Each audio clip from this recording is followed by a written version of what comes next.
कि जिन्होंने मां गंगा को दिया धोखा, उन्हें बिहार नहीं नहीं देगा मौका। प्रधानमंत्री जी बिहार आ रहे हैं और मां गंगा पर चुनावी चिंता जताए। नमामि गंगे योजना के अंतर्गत 2014 और से 24 के बीच में बिहार 3,03,914 करोड़ रुपए मिले। नमस्कार, मेरा नाम प्रिंस मिश्रा है और आप लाइव सिटीज देख रहे हैं। देखिए, कल बिहार दौरे पर जो है प्रधानमंत्री आ रहे हैं। ऐसे में नमामि गंगे को लेकर जो है राजेश कुमार राम, जो कि बिहार कांग्रेस के प्रदेश अध्यक्ष हैं, उन्होंने बड़ा सवाल खड़ा किया है।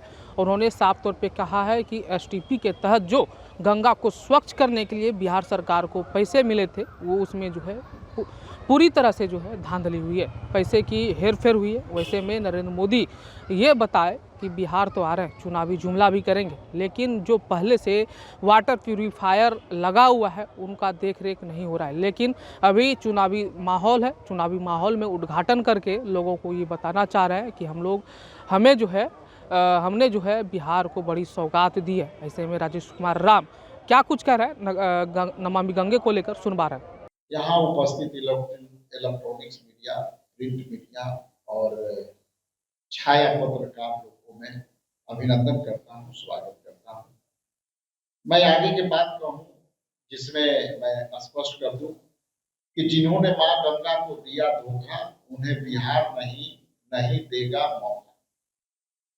आज हमारा ये शीर्षक है इस प्रेस वार्ता का। आप जैसा कि जानते हैं कि ना बिहार में बाढ़ नियंत्रण के लिए एक कदम बढ़ाया गया, ना गंगा के जल को नहाने व पीने लायक रहा। और नेशनल ग्रीन ट्रिब्यूनल ने बिहार सरकार पर 50,000 का जुर्माना भी लगाया था। और प्रधानमंत्री जी बिहार आ रहे हैं और मां गंगा पर चुनावी चिंता जता रहे हैं। तो मैं बताते चलूं कि आदरणीय प्रधानमंत्री जी जब यहाँ आ रहे हैं तो जैसा कि आप जानते हैं कि बिहार में चुनाव है और इस चुनाव में जो उनकी गतिविधियां हैं, वो गतिविधियां में से लेकर के और कुछ विकास की बातों को लेकर के हम आपके सामने कुछ सवाल रखना चाहते हैं। हाल ही में राष्ट्रीय हरित अधिकार एनजीटी ने गंगा नदी को स्वच्छता को प्रदूषित नियंत्रण से जुड़े मामले में बिहार सरकार को गंभीर लापरवाही के लिए 50,000 रुपये का जुर्माना लगाया था। आदेश एनजीपी एमसी मेहता द्वारा दायर याचिका की सुनवाई के दौरान हुआ था। ये स्पष्ट करते कि माननीय उच्च न्यायालय का ये सुनवाई में 50,000 जुर्माना हुआ। और बिहार राज्य में गंगा और उसकी सहायक नदियां के लिए बनाए गए एसटीपीएस सीवरेज और ट्रीटमेंट प्लांट की कुल संख्या 13 है, जिनमें पूर्णतः फंक्शन चल रहे एसटीपी 7 है तथा गैर मानक एसटीपी भी 7 है। यानी सभी 7 फंक्शन एसटीपी एफसी मामलों पर फेल है।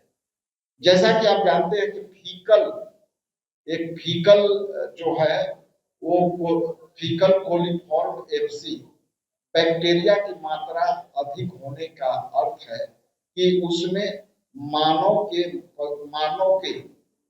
और पशुओं के मलमूत्र को मात्रा इतनी ज्यादा है कि एनजीटी ने कहा कि पीना तो दूर, यह नहाने लायक नहीं। तो जो सीवरेज ट्रीटमेंट प्लांट की जो यहाँ पे अभी उद्घाटन होना है, उस पर सीधे तौर पर जो है किसी भी गंगा का तराई में जो एसटीपी कहती है, ये बिल्कुल जो है अवैध है। और उस अवैधता को जो है जो ट्रीटमेंट बना उसमें नमामि गंगा और जितने भी ट्रीटमेंट बने हैं वहां पे जो है एसटीपीएस का जो है मानक पर ये मना था कि गंगा के कॉरिडोर में इस तरह की कोई भी जो है मलमूत्र और अशुद्धि को जल प्रवाह को शुद्धिकरण के लिए कोई भी ट्रीटमेंट प्लांट वहां नहीं देखा। नमामि गंगे योजना के अंतर्गत 2014 और से 24 के बीच में बिहार को 3,0914 करोड़ रुपए मिले, जिसमें सीवरेज ट्रीटमेंट प्लांट एसटीपी आधे से ज्यादा काम नहीं कर रहे हैं।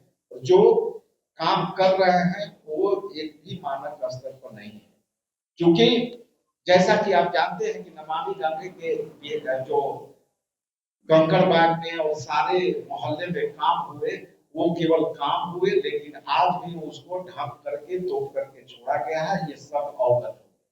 तो मेरा जो आज का सवाल था कि एनजीटीपी में पाया गया है कि 38 जिलों में से केवल खगड़िया जिला की एक अपूर्ण व बिना हस्ताक्षरित रिपोर्ट सौंपी गई और बाढ़ क्षेत्र का सीमांकन नहीं किया गया है। सर्वे ऑफ इंडिया ने 1 मीटर कंटूर मैप लेकर के फ्लोरल जोन का सीमांकन करना था, जो अब तक नहीं हुई है। तो मैं बताता चलूं कि जो यह योजना है, प्रधानमंत्री जी आ रहे हैं, तो ये केवल चुनावी एजेंडे में ये केवल चमकाने वाली बात है। जो मानक है वो मानक पर अभी भी गंगा मां के पानी से स्नान करने लायक भी नहीं है और पीने के तो आप सोच भी नहीं सकते, क्योंकि हमारा जो रिसर्च डिपार्टमेंट है वो बहुत सारी बातें कही है, लेकिन मुद्दा आपके बीच जो है और बातें, चूंकि 3 पेज का रिसर्च है, आप चाहेंगे तो मैं आपको सारी कॉपी उपलब्ध करा दूंगा। लेकिन जैसे चार्ट एनजीटीपी रिपोर्ट के अनुसार बिहार राज्य के एसटीपी का प्रदर्शन जुलाई 2024 में जो है बेउर में था, करमौली चक में था, सैदपुर में था, है पहाड़ी पर है, सोनपुर में है, बाढ़ में है, सुल्तानगंज में। लेकिन यदि इसको एफसी ग्लिकल कंफर्म में देखेंगे तो मानक स्तर पर खड़े नहीं है। बेउर में भी मानक खड़े जो है नहीं है, करमौली चक में मानक स्तर पर खड़े नहीं है, सैदपुर में मानक स्तर पर खड़े नहीं है, पहाड़ी पर मानक स्तर पर खड़े नहीं है, सोनपुर सारण में मानक स्तर पर खड़े नहीं है, सुल्तानगंज में मानक स्तर पर खड़े नहीं है। तो आपने सुना नमामि गंगे को लेकर राजेश कुमार राम लगातार जो है एनडीए सरकार को, खासतौर पे मोदी को घेरते हुए नजर आए। बिहार दौरे पर नरेंद्र मोदी कल आ रहे हैं, ऐसे में नमामि प्रोजेक्ट, जो नमामि गंगे जो प्रोजेक्ट है उस पर सवाल खड़े किए हैं कि जो अभी 38 जिलों में से अधिकांश वैसे जिले हैं जहां पर शुद्ध पानी नहीं है, यहाँ तक कि नहाने योग्य भी नहीं है। ये रिपोर्ट हम नहीं बल्कि एनजीटीपी के द्वारा जो रिपोर्ट आई है उन चीज़ों को हम लोग बता रहे हैं, लेकिन केंद्र की सरकार, मोदी सरकार इस पर किसी भी प्रकार का ध्यान नहीं दे रही है। सिर्फ अपनी जुमलेबाजी को लेकर बिहार में आते हैं और चुनावी माहौल को क्रिएट करने में जो है लगे रहते हैं।